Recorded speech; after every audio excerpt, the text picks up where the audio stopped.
Hello everyone, my name is Cameron Miller and this is my interaction design pattern evaluation for synchronous communication applications, which is such a mouthful. I have selected to review design patterns from 3 synchronous communication applications: Skype, Apple Messages, and Slack. I have evaluated 15 interaction design patterns between the 3 applications as well as the evolution of certain design patterns over time. I've selected these applications because they are all widely used for synchronous communication. In the early 2000s, synchronous communication primarily occurred via speaking on the phone or instant messaging at a computer, something like AOL Instant Messenger. Throughout the 2000s, texting became immensely popular. However, since the introduction of the iPhone and other smartphones, people have been able to communicate through their phones by other means than traditional texting. The 3 applications all run on computers as well as mobile devices, thus facilitating a more ubiquitous and seamless form of communication between users. Here is a timeline that shows some very basic information about the launching of these applications throughout the last decade or so. In 2002, iChat launched. This was something very reminiscent of AOL Instant Messenger. In 2003, Skype launched, as well as iChat AV, which was the first version of iChat with video chat support. In 2006, eBay acquired Skype. In 2009, Skype released their iPhone application. In 2011, Skype was acquired by Microsoft. And in 2012, Apple Messages replaced iChat. This was about the time where we saw our green chat bubbles turn to blue, symbolizing that we were using Apple Messages to communicate through rather than our traditional cell phone carriers. In 2013, Slack launched, and these applications have been evolving ever since. For the sake of this presentation, I will highlight 3 of the 15 social interaction design patterns: synchronous versus asynchronous, availability, and group conversation. Synchronous versus asynchronous. Apple Messages. Here it is apparent that messages from previous dates are saved in the conversation thread. This gives the user the flexibility to respond immediately or a few days later. There isn't much disparity of design motifs regarding asynchronous and synchronous communication. However, the functionality is evident. Slack. Slack has implemented the same design pattern as Apple Messages, in that it saves conversation data from previous dates, allowing the user to respond to something that was said at a previous date or immediately. This is an adequate implementation of the design pattern. Skype. It also allows people the flexibility of responding asynchronously or in real time. All 3 of the evaluated applications seem to have successfully implemented this design pattern.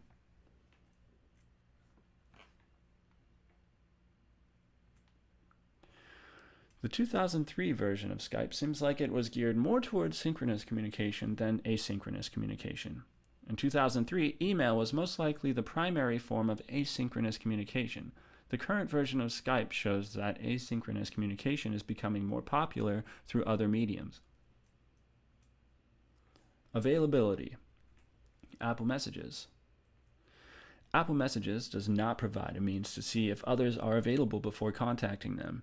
Because Messages has essentially replaced the traditional quote-unquote texting for iPhone users, it would be difficult to discern whether a user was available or unavailable.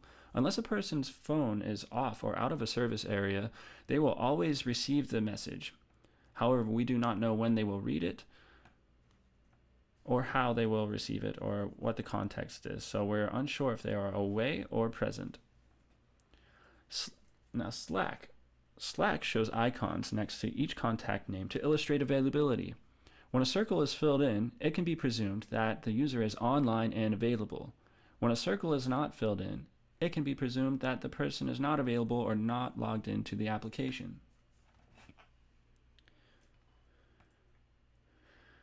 Skype. The current version of Skype does a great job at showing availability. They give each user the option to mark themselves as available, away, or offline. This is clearly indicated in the contacts list next to each contact name. The older version of Skype looks to have had this feature. However, it did not provide an area for a mood message. The mood message can be utilized to provide context to why someone is away or unavailable. Group conversation. Apple Messages. Apple Messages does a great job.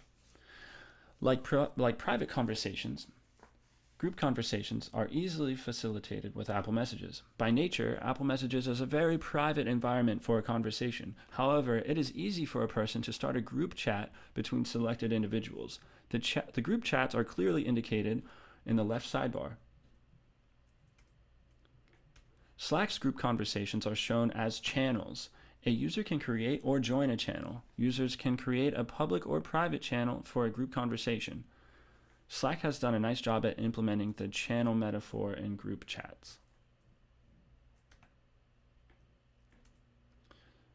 In the current version of Skype, users have the ability to add people to conversations in order to create a group conversation.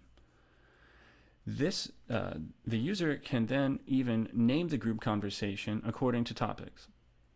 The group conversation is indicated by the name of the conversation as well as the group avatar next to the name. This is an intuitive implementation of the group conversation pattern. In 2003, Skype provided a group conversation environment by means of their conference feature. Their group conversation functionality looks as if it was very separate from their private conversation functionality. Currently, all you have to do to start a conference is add people to a private conversation. The private conversation then becomes a separate group conversation. Over the last decade, new technology has completely disrupted the way we synchronously communicate. The applications reviewed for this project have played crucial roles in seamlessly connecting people, regardless of what device they use. All of the applications share the majority of the reviewed design patterns. Some of the patterns were implemented very similarly between applications. Some of the patterns were used a bit differently between applications. I believe that the differences in design pattern implementations hinge on the different purposes of the applications themselves. The target audiences are a bit different for each application. Apple Messages' target audience is anyone with an Apple device who wishes to communicate with another. Skype's target audience seems to be anyone who wishes to video chat, make phone calls, or send messages through the internet while being device and platform agnostic. Slack seems to be a team-oriented communication application. Their target audience most likely consists of anyone who feels that a team-oriented communication application is of value to their organization. I believe that over the next 5 years, the target audiences will not differ a great amount. The reason why there is room for multiple players in the business of synchronous communication technology is because there are multiple use cases. To have multiple communications applications that are very good at solving problems for specific target audiences and use cases is better than having one application that is mediocre at solving problems for all audiences and all use cases. Thank you very much for watching this presentation.